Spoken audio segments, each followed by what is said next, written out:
So I'm Rick Gordon. I'm the founding director of Compass School that serves grades 7 to 12 in Westminster, Vermont. I'm also on the public school board for Westminster Elementary School. So Compass was meant to be, it was meant to serve as a model for choice within public education. And it was meant to be consciously not elitist and not selective. And it was meant to be following public school conditions, serving the same kind of kids with special education, and showing that we could help kids be successful who might not be successful elsewhere under the same conditions and for the same cost, or in fact quite a bit less money. And our demographic is meant to represent the public demographic in our communities, and that's in our vision statement. And so the way we do that is because mainly the tuitioning system allows kids to come without any additional cost. And we've been around now, we have a 100% graduation rate, 90+% of our kids go to college, and we do it for several $1,000s below the statewide public school average. Our kids these are public school kids and public school families who feel like their education is not working for their kid, and given the opportunity to have an education that serves their child better, that's who Compass attracts. It really doesn't compete with the Putney School or Vermont Academy. That's a different economic class than we're really working with. One of the first stories I tell is this kid came in late August, and he had pierced ears, I think, and shaved head, and wanted to come to our school. And I asked him, why? And he said, well, I'm a failure where I am, and I want to come to Compass. And I was like, I said, well, you need to bring your records. And he brought his transcript. He really was. He got F's in all his classes at the public middle school.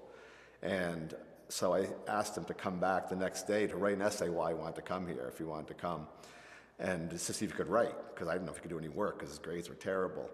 And so he came. At that time, we had personalized learning plans. We asked kids their goals, and we asked him, what's his goal? He said he wants to be a leader in the school. And I was like, I just want you to do your homework.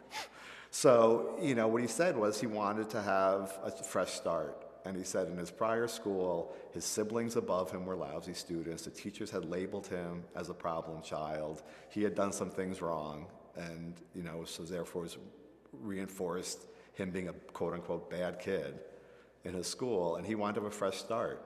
And so he came to our school, and he it was just a tremendous success. He got elected to the student judiciary. He graduated. He was very funny. We have a student judiciary that handles discipline cases. And so he became the spokesperson. And so he would get up there and he would break these rules himself, and he would say, I'm not a good example of this, but the rule on public display of affection is this. I'm not a good example, but the rule on swearing is this. And so he became a real leader and became, he's successful, and he passed and he graduated. And so we have, a student who, again, was in the public middle school and was, really unhappy and maybe to the point of being suicidal. And she was fortunate to be in a publicly funded town, and so she had choice, and the family didn't know what to do, and they came and said, can she come over here? And she came, and she's a straight A super student. I think she was a super student in the other setting. But, in the other setting, for whatever reason, she was with this peer group, a group of kids she had been with for 7 years, and she saw 5 years ahead of her with the same exact kids, with whatever wasn't working for her, whether they were mean to her or the structure didn't work for her, but she was really unhappy with the situation. And it wasn't about the school changing what they do, it just wasn't working for her. And she came and immediately was, in a different space mentally, was happier. She's, again, a super kid in the school. She's super happy, wants to stay for high school. I think what I try to distinguish in this discussion about schools is the difference between schools to serve all children and schools that serve every child. And there's just an enormous philosophical difference. And the way we structure our schools in America is traditionally around serving all kids. And by putting all kids in one place, we can then use statistics and say, well, look, this works for 70% of the kids nationwide, or in Vermont, 90% of the kids graduate, or this reading program we're implementing works for 80% of the kids, versus this program works for 60%. Certainly 80% is better than 60%. But when we say we have a reading program for 80% of the kids, we're saying it's not working for 20%.